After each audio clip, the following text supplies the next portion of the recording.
ওকে খুর চালিয়ে আগে স্পট ডেড করে দিয়েছে ওকে। দিনে দুপুরে গড়িয়ায় হাড়হিম করা হত্যাকাণ্ড, নৃশংসভাবে কুপিয়ে খুন করা হলো পার্লারের মালিক রূপবাণী দাসকে। পার্লারের ঠিক বাইরেই রক্তাক্ত অবস্থায় ছটফট করতে দেখা যায় আততায়ীকে। পুলিশ সূত্রে খবর, ঘটনাস্থলে মৃত্যু হয় তাঁর। প্রশ্ন উঠছে, খুনের পর কি আত্মহত্যা করেন তিনি?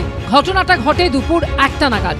যেখানে আমরা রয়েছি এই সেই বিউটি পার্লার, যে বিউটি পার্লারে বেলা 1টা নাগাদ একজন যুবক ধারালো অস্ত্র নিয়ে প্রবেশ করে। রূপবাণী দাস, যিনি এই বিউটি পার্লারের মালিক, তার যে বিউটি পার্লার, সেই বিউটি পার্লারের ভেতরে কিন্তু সেই যুবক ধারালো অস্ত্র নিয়ে প্রবেশ করে এলোপাথারি কোপ কিন্তু রূপবাণী দাস ওরফে পম্পা দাসের ওপরে চালাতে শুরু করে সেই যুবক। এই রূপবাণী দাসের আরেকজন কর্মী ছিলেন, তিনি ভয়ে বাইরে বেরিয়ে এসে চিৎকার চেঁচামেচি জুড়ে দেন। ঢুকে গেছে, তখন ভিতরে আওয়াজ হচ্ছিল, এইটুকুনি শুনেছি। আমি তো বাইরে ছিলাম দাঁড়িয়ে, আমাকেও যদি মেরে দিত ওই জন্য আমি আর ভয়ে ঢুকিনি। কিন্তু দিনে দুপুরে এভাবে এক মহিলাকে খুন করা হলো কেন?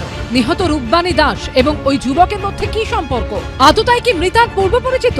সম্পর্কের টানাপোড়ে নেই কি এই খুন? পরিবার সূত্রে খবর, বিয়ে হলেও কয়েক মাস আগে রূপবাণী দাস বাড়ি ছেড়ে ওই যুবকের সঙ্গে চলে যান। কিছুদিন আগে আচমকা তিনি ফিরে আসেন। ও কোনোভাবে পালিয়ে চলে আসছে ছেলেটাকে ছেড়ে। ও তাকে ছিল, ও যেই বিউটি পার্লার খুলেছে খুর চালিয়ে আগে স্পট ডেড করে দিয়েছে ওকে। এই রাজ্যের বাসিন্দা নয় ও, খুব সম্ভব আমি যতটুকু শুনেছি দিল্লি বা পাঞ্জাবের এরকম ছেলে। পার্লারে যে মেয়েটা কাজ করে ও ফোন করেছিল, ও করে বলল যে এক্ষুনি আসো তোমরা, এখানে একটা ছেলে ঢুকে মারপিট করছে। এখন দেখছি বাইরে ছেলেটা পড়ে আছে রক্তাক্ত, দেখছি ভেতরেও পড়ে আছে। খুনের মামলা রুজু করে তদন্ত শুরু করেছে নরেন্দ্রপুর থানা।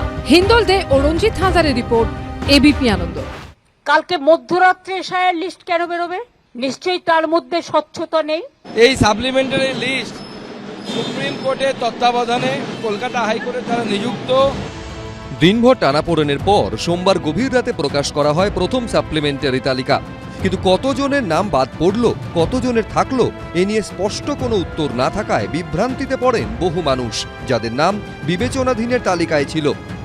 এর আগে এই ফাইনাল লিস্ট অর্থাৎ সাপ্লিমেন্টারি ফাইনাল লিস্ট বেরোনোর কয়েকদিন আগেও কিন্তু কতজন নিষ্পত্তি হচ্ছে আর কতজন বাদের তালিকায় রয়েছে সেটা কিন্তু কমিশন জানাচ্ছিল। কিন্তু কালকে যখন ফাইনাল লিস্ট সাপ্লিমেন্টারি লিস্ট একদম 12:05 রাতের বেলা যখন প্রকাশিত হলো, তারপর থেকে কতজন বাদ গেছে সেটা কিন্তু নির্বাচন কমিশন এখনো জানাচ্ছে না। ওয়েবসাইটে কালকে চেক করেছি, ওতে আমাকে অ্যাডজুডিশরি দেখাচ্ছে। চরম বিভ্রান্তিতে পড়েন বিএলওরাও। রাত 12টার সময় বা তারপরেও অনেক গভীর রাত পর্যন্ত চেষ্টা করে বহু বিএলও তাদের তালিকা দেখতে পাননি। গত 28শে ফেব্রুয়ারি প্রথম পর্যায়ে চূড়ান্ত তালিকা বের করেছিল নির্বাচন কমিশন। তাতে প্রায় 60 লক্ষের বেশি মানুষকে বিবেচনাধীনের আওতায় রাখা হয়। সুপ্রিম কোর্ট নির্দেশ দেয়, কলকাতা হাইকোর্টের তত্ত্বাবধানে বিচারকেরা ওই বিবেচনাধীনদের নথি যাচাই করবেন।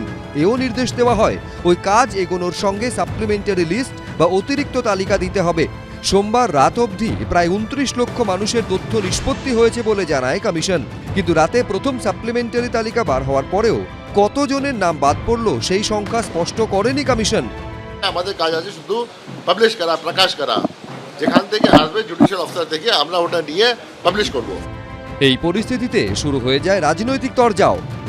মাথা মুন্ডু নেই এসআইয়ের লিস্টে। সকাল দিয়ে আমি যা দেখে বুঝলাম কোনো স্পেসিফিকেশন নেই যে কত মানুষ বাদ, কত মানুষ ইনক্লুডেড হলো। তার মানে আবার বিভ্রান্ত করার চেষ্টা করছে নির্বাচন কমিশন। যারা জুডিশিয়াল অফিসার তারা সেই সাপ্লিমেন্টারি লিস্ট তৈরি করছে।